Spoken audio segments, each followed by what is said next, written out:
Jadi propaganda kembali kepada Al-Quran dan Sunnah yang disampaikan oleh Salafi Wahabi itu bahaya, karena memang tidak sungguhan. Mengapa tidak sungguhan? Pertama ya, propaganda kembali kepada Al-Quran dan Sunnah itu tidak mengikuti Al-Quran dan Sunnah secara keseluruhan. Yang disampaikan biasanya hanya beberapa ayat saja. Itu kalau mereka, dan ayat yang sering digiring oleh mereka itu biasanya ayat 3 surah Al-Maidah, Al-yauma akmaltu lakum dinakum. Biasanya itu yang sering disampaikan. Ayat-ayat yang lain tidak disampaikan. Mengapa tidak disampaikan? Yang bersangkutan kadang belum pernah belajar tafsir dari awal sampai akhir.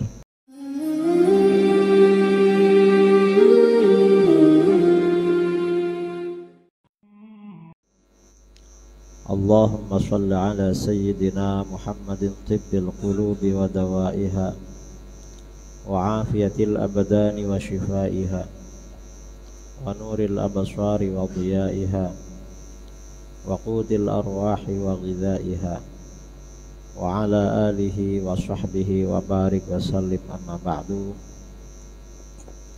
Para asatidz, para alim, para buya yang saya muliakan dan saya hormati, jajaran pengurus Masjid Raya An-Nur yang juga saya hormati, saudara imam dan para jamaah kaum muslimin dan muslimat yang berbahagia yang hadir pada kuliah subuh pagi kali ini, yang juga saya hormati.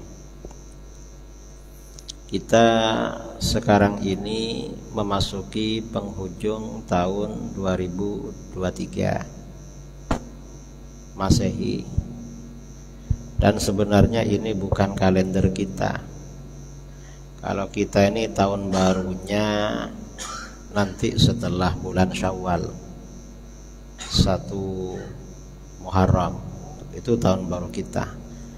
Masehi ini tahun barunya Kristen sebenarnya, bulan ini.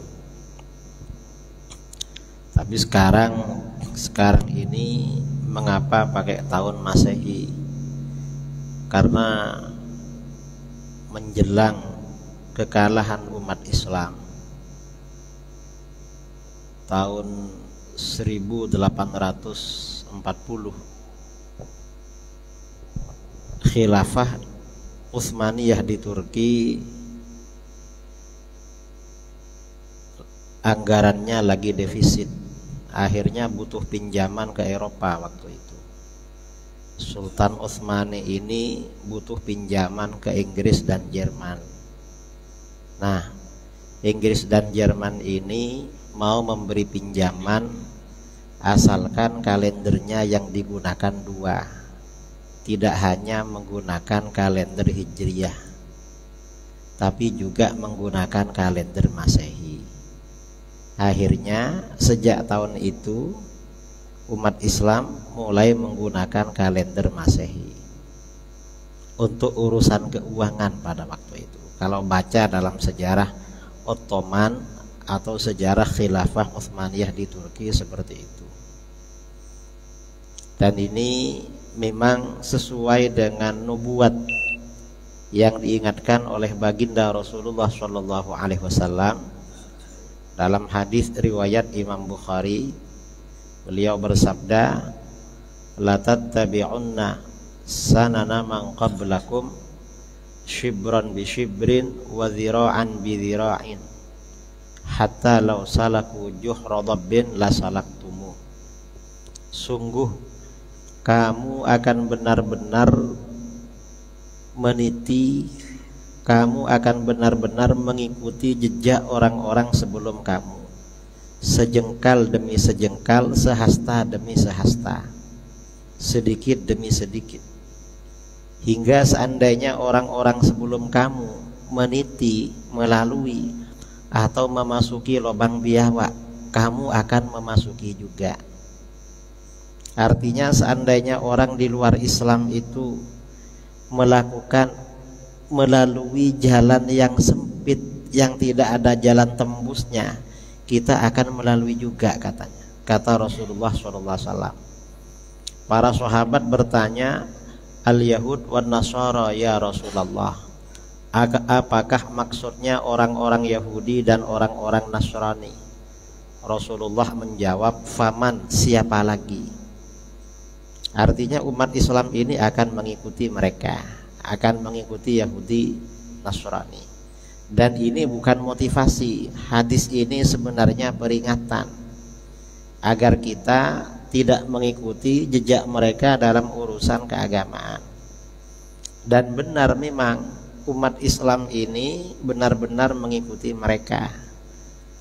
Tadi malam walaupun diguyur hujan ya, hujan tadi malam lebat sekali di daerah Pekanbaru ini. Kita bersyukur tadi malam hujan agar tidak ada acara tahun baru. Begitu masuk jam 00 sepertinya mercon di mana-mana. Mercon di mana-mana. Oh, ada juga ternyata tahun baru itu. Dan ini bukan hanya tahun baru Hijriyah yang dilakukan oleh saudara-saudara kita, bahkan sampai atribut-atribut agama lain seperti acara Natalan yang di tempat-tempat umum sekarang ada atribut-atribut Natalan, itu juga diikuti juga. Ini memang benar-benar miris ya terjadi bagi saudara-saudara kita. Ini seperti ini bukan hanya tidak sesuai dengan amalan Al-Quran dan Sunnah, tapi ini memang termasuk pelanggaran karena berkaitan dengan agama lain, mengikuti tradisi agama lain. Ini umat Islam ini mengikuti mereka selangkah demi selangkah. Dulu sebelum Perang Dunia Kedua, sebelum umat Islam ini terpecah belah, fatwa-fatwa ulama dulu, ucapan selamat hari Natal itu hukumnya haram. Mengucapkan selamat hari raya bagi agama lain hukumnya haram. Setelah kemerdekaan, negara-negara Arab ini merdeka, pecah belah, ini mulai ada fatwa-fatwa para ulama, terutama para ulama yang dekat dengan penguasa, memfatwakan boleh mengucapkan selamat hari Natal. Lama-lama mengucapkan selamat hari Natal gak cukup. Akhirnya apa? Ada saudara-saudara kita membantu acara Natalan. Bantunya bagaimana? Menjadi petugas security, keamanan. Lama-lama menjaga di luar gak cukup, akhirnya masuk ke dalam. Masuknya bagaimana? Kalau tahun-tahun kemarin yang masuk ke acara Natalan itu bawa hadroh, bawa rebana, baca sholawat. Yang sekarang ini bukan baca sholawat, tapi nabuh rebana ya, pukul rebana untuk lagu-lagu mereka. Mang ikut terpengaruh ke situ. Dan ini para ulama kita sepertinya banyak yang membiarkan masalah ini, kurang peka, ya mungkin karena tidak tahu atau bagaimana. Ini memang benar-benar miris ya, keadaan yang benar-benar memprihatinkan. Ini tantangan bagi umat Islam.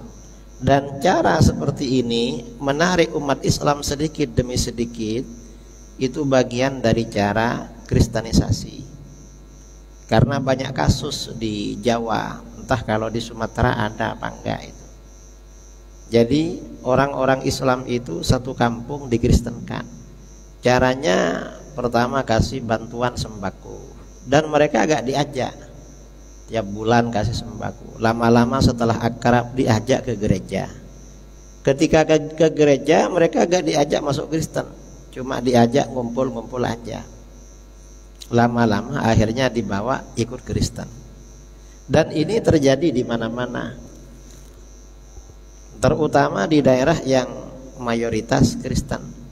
Ada kawan saya, seorang ustadz yang tinggal di Manado, berdakwah di Manado.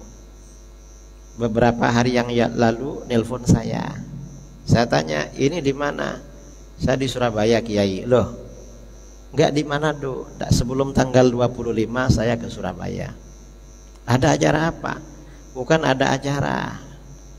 Karena sekarang ini undangan tambah masif, tambah banyak. Tahun-tahun dulu kita ini karena tetangganya banyak Kristen, orang Kristen ini menyebarkan undangan untuk mengikuti hari raya di gereja dan hari raya di rumah-rumah. Dan yang diundang tuh sedikit, paling cuma diundang 1 kali. Sekarang ini undangannya banyak katanya. Diundang ikut misa di gereja, kemudian diundang ke rumah mereka, makan makanan hari Natal. Karena undangan banyak, kita melarikan diri, akhirnya pergi ke Surabaya. Karenanya kita ini beruntung ya, tinggal di Pekanbaru ini gak ada undangan seperti itu. Ya mungkin ada yang dapat undangan, dan itu hukumnya bagaimana? Ya gak boleh, karena ini urusan agama. Fatwa ulama kita pada masa lalu itu mengharamkan.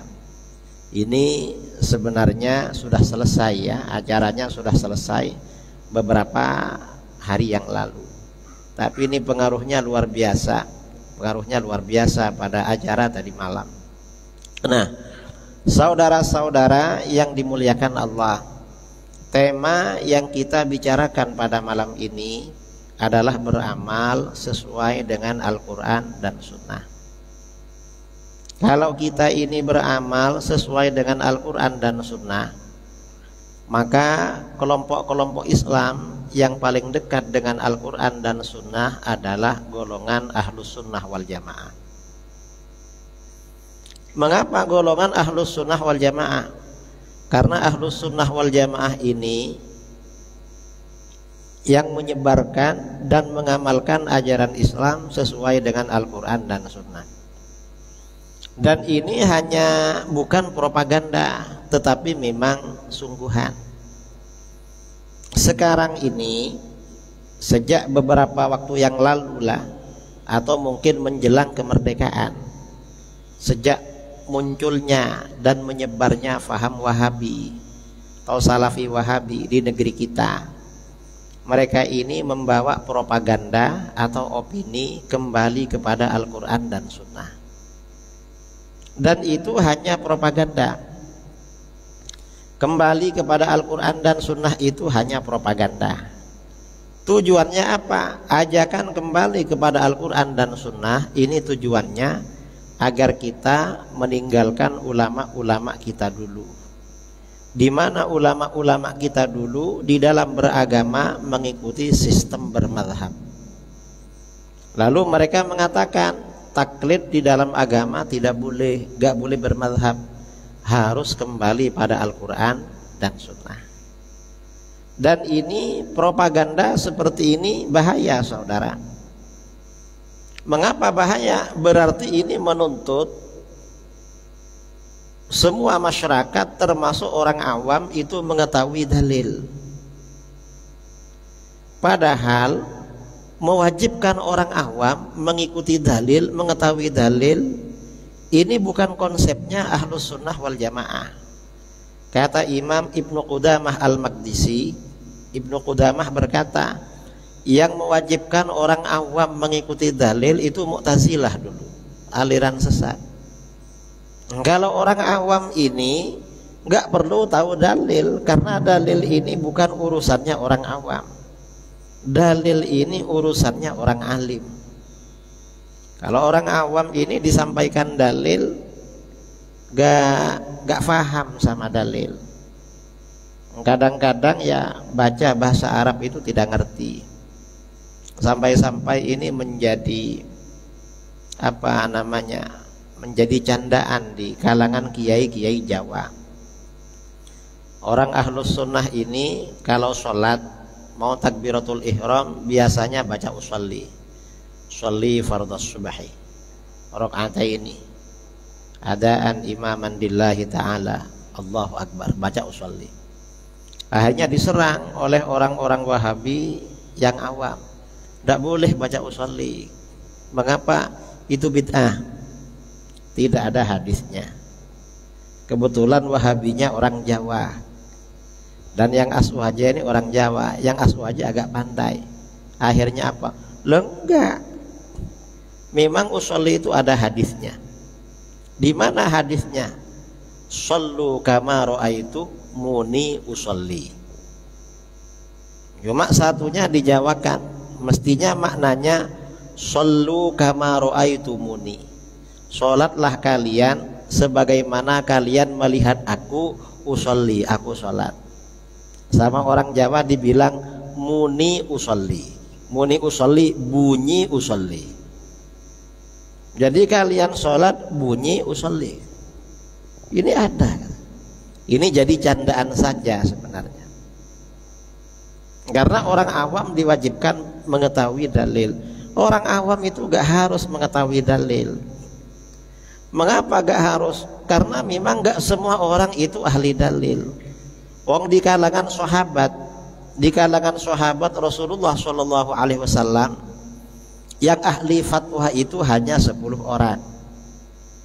Hanya 10 orang yang mufti, yang mencapai derajat mufti dalam berbagai bidang. Kalau secara keseluruhan cuma fatwanya jarang-jarang, itu sekitar 200 orang di kalangan para sahabat yang fatwanya diriwayatkan. Artinya gak semuanya mufti. Para sahabat saja gak semuanya mufti, apalagi bukan sahabat.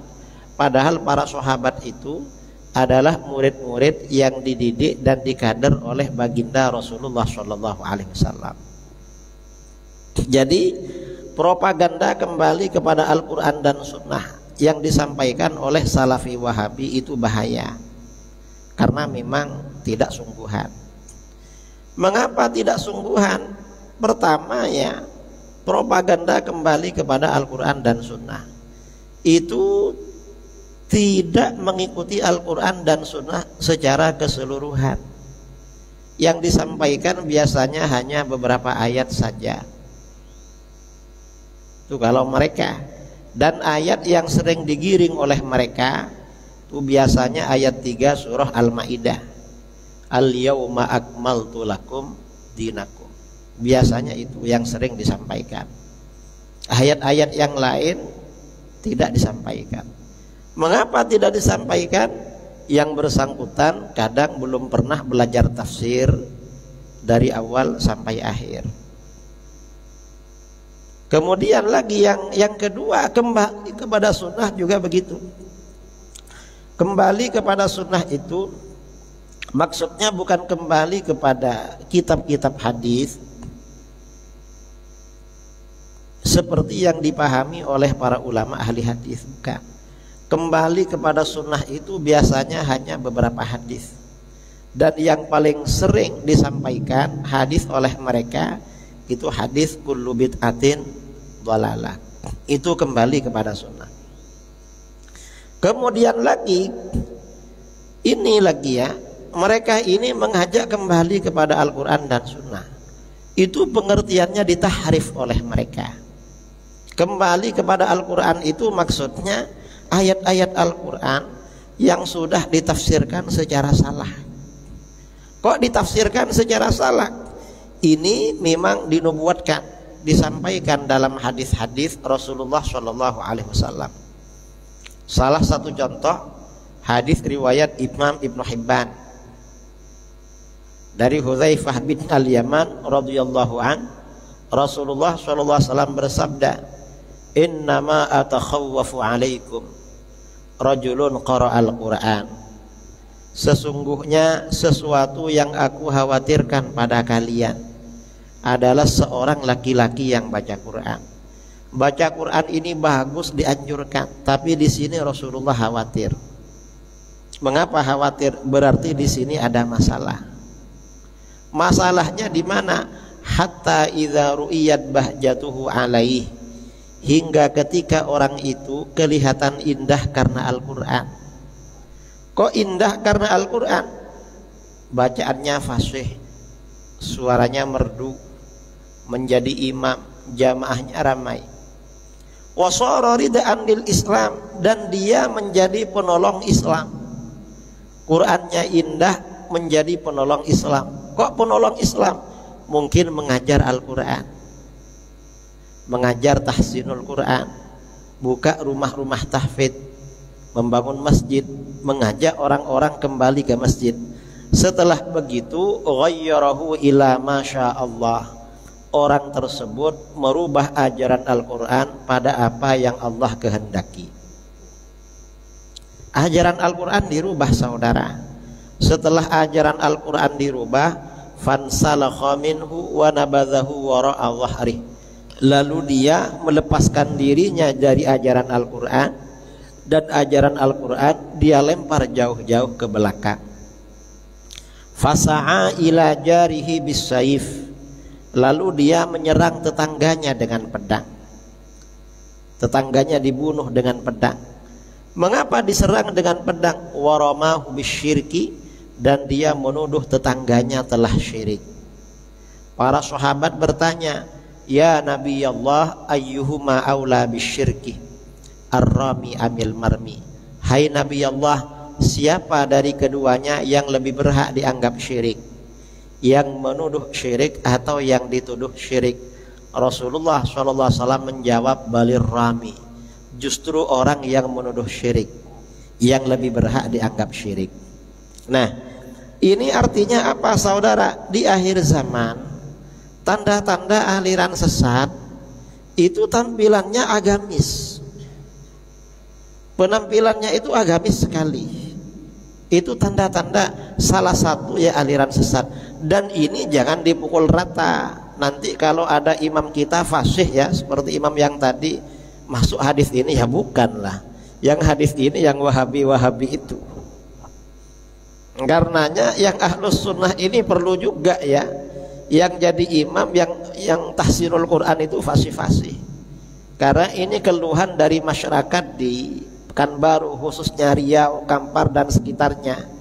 Saya beberapa kali ditanya, Kiai, kenapa yang ngajar tahsinul Quran di Pekanbaru banyak orang-orang Wahabi, katanya. Ini repot, boleh enggak ngaji sama mereka? Lah anak-anak kita, kader kita harus ada yang fasih, agar tidak terhanyut pada mereka. Karena di dalam hadis ini diterangkan tanda-tanda, salah satu tanda aliran sesat di akhir zaman. Maksudnya sesat mengajak orang meninggalkan ajaran agama, justru orangnya kelihatan agamis. Kok kelihatan agamis? Baca Qurannya bagus, fasih, mengajar Al-Quran. Cuma ajaran Al-Quran dirubah oleh dia. Loh, kok bisa ajaran Al-Quran dirubah oleh dia? Perkara yang tidak syirik mereka syirikkan, dalilnya pakai Al-Quran yang mereka salah fahami. Perkara yang tidak bid'ah mereka bid'ahkan. Pakai apa? Pakai Al-Quran yang mereka salah fahami. Perkara yang tidak haram mereka haramkan, pakai Al-Quran juga, cuma mereka salah faham. Dan mereka terus di dalam kesalahfahaman itu. Dan ini banyak kasus, saudara, yang seperti ini. Kasusnya itu banyak sekali. Mereka ini pakai dalil Al-Quran, Al-Quran disalah artikan. Setelah artinya dibuat salah oleh mereka, orang yang beramal dengan Al-Quran dianggap bid'ah, keluar dari Al-Quran. Lalu mereka katanya yang ikut Al-Quran dan hadis. Dan ini pengaruhnya banyak. Banyak yang terpengaruh dengan ajaran ini, dengan ajaran yang bilang kembali kepada Al-Quran dan Sunnah ini. Ini sangat berbahaya, saudara. Ini terjadi di mana-mana, Salafi Wahabi seperti itu.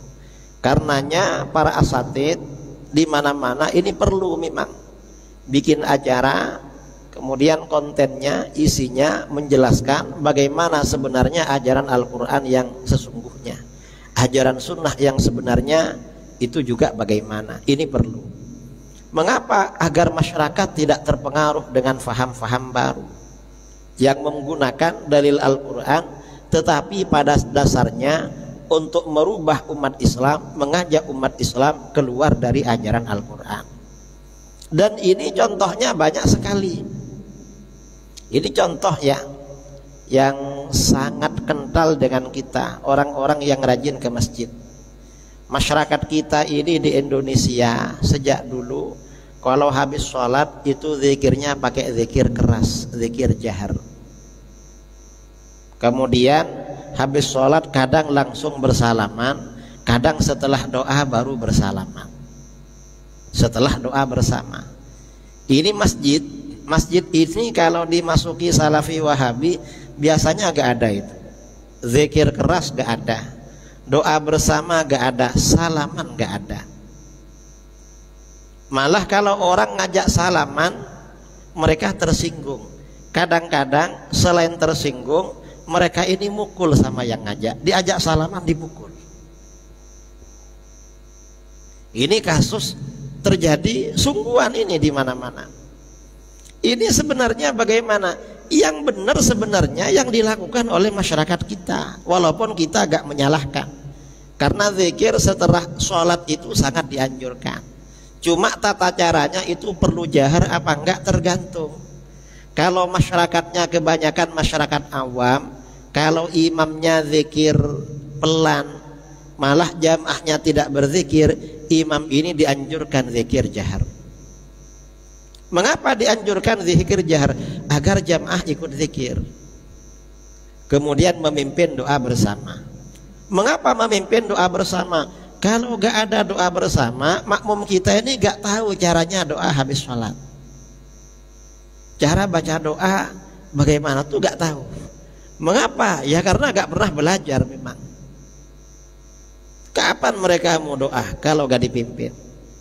Dan ini memang zikir jahar ini zikir yang dilakukan oleh Rasulullah SAW.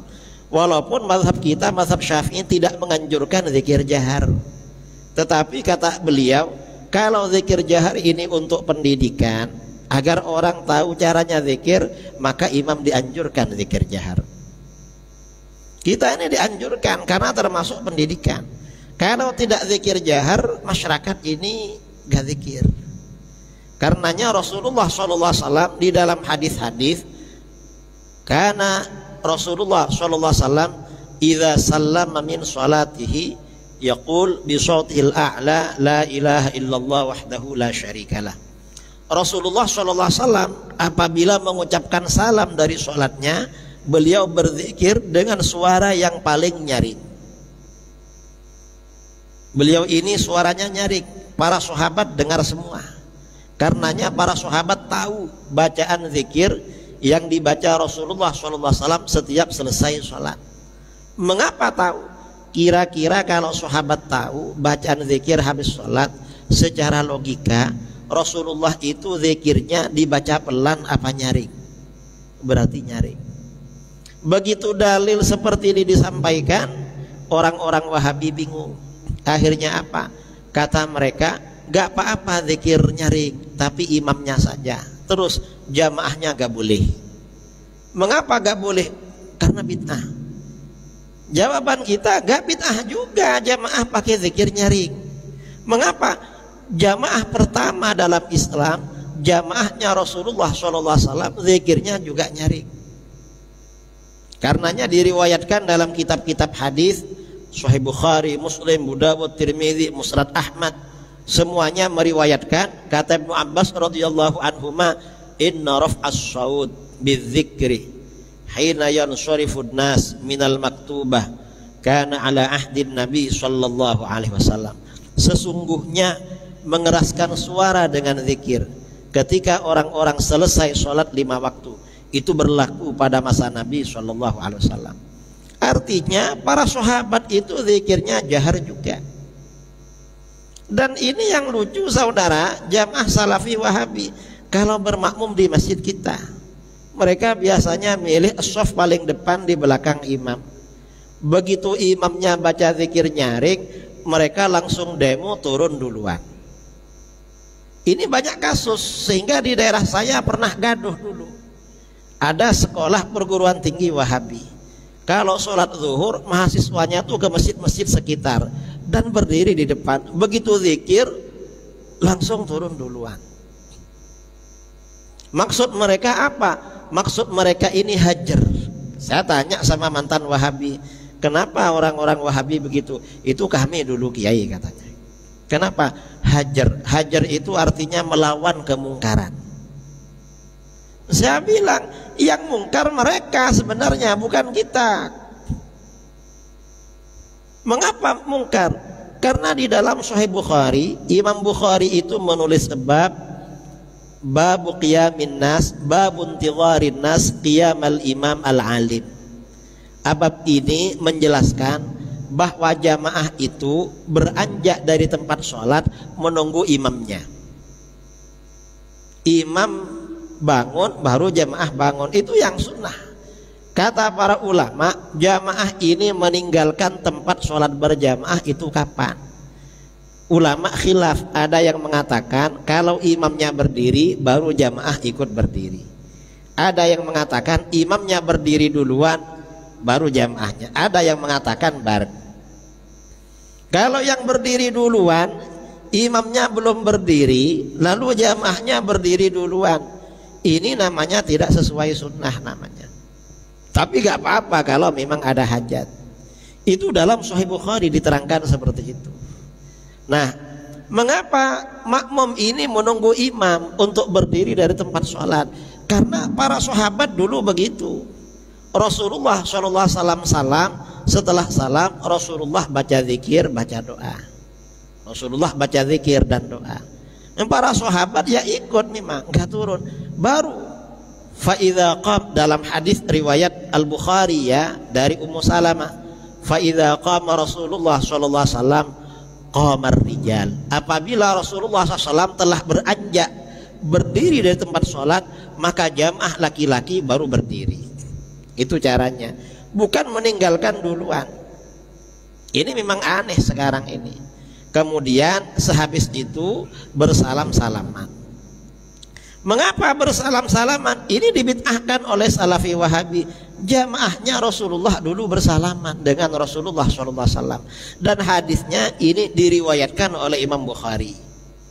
Karenanya kita ini bersyukur ya, senang di Pekanbaru ini setiap malam Jumat ada kajian Sunanul Mustafa, yaitu mengkaji Sahih Bukhari. Kemudian ada kajian kitab Muwatta Al-Musnad malam apa itu? Subuh Ahad ya. Oh sekarang mestinya ini mestinya kitab Muwatta. Saya gak tahu kalau kitab Muwatta. Mestinya kitab Muwatta sekarang ini. Ini mengapa?